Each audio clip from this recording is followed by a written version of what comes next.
Okay, so good day everyone, especially to you, Miss Ivy. So at this moment, I will discuss the forms of tourism, which are the nature-based tourism, the wildlife tourism, ecotourism, rural and urban tourism, tourism or slum tourism, and lastly, we have the sports tourism.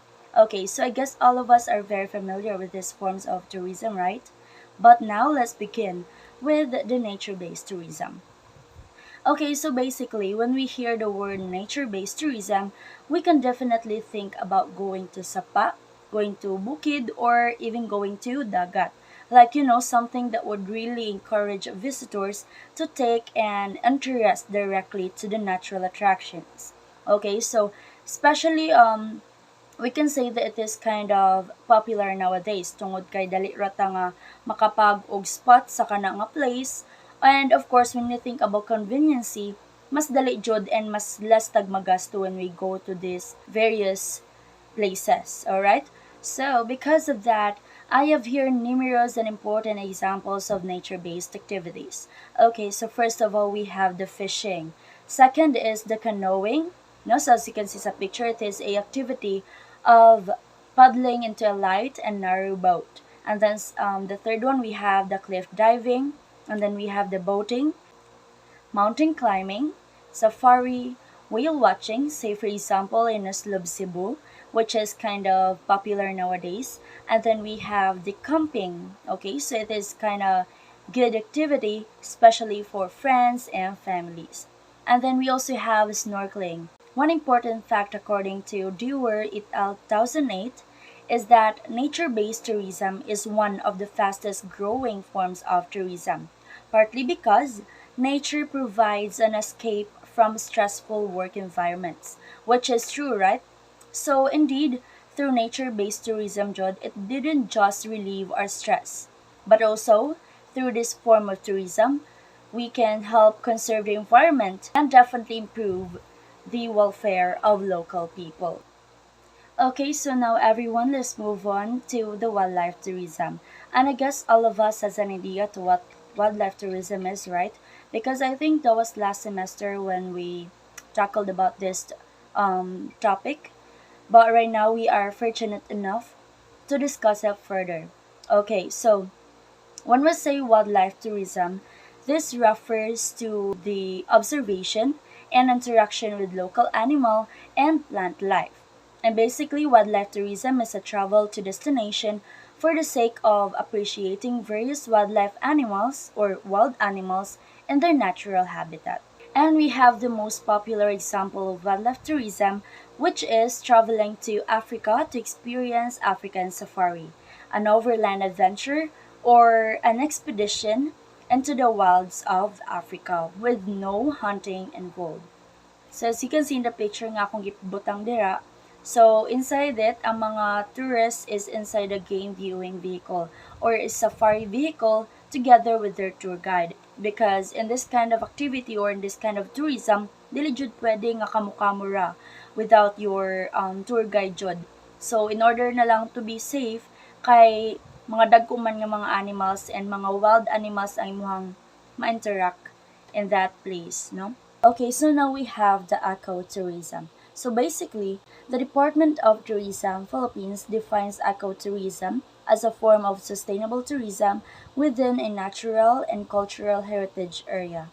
So meaning, ang kanidang ecotourism, there is a community participation jud. And of course, there is a preservation of environment and the management of natural resources that we have in a particular area.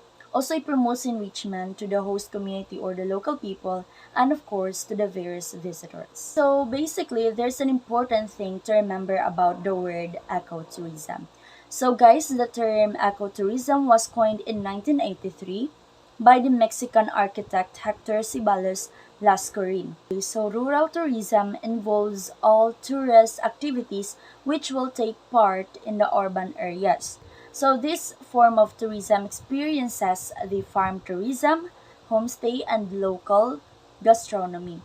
Meaning when we experience this form of tourism, we can experience the relaxation that we need. Okay, so for example, in strawberry and organic vegetable farms in Benguet, pineapple and coffee plantation in Bukidnon, and the farms in Batangas.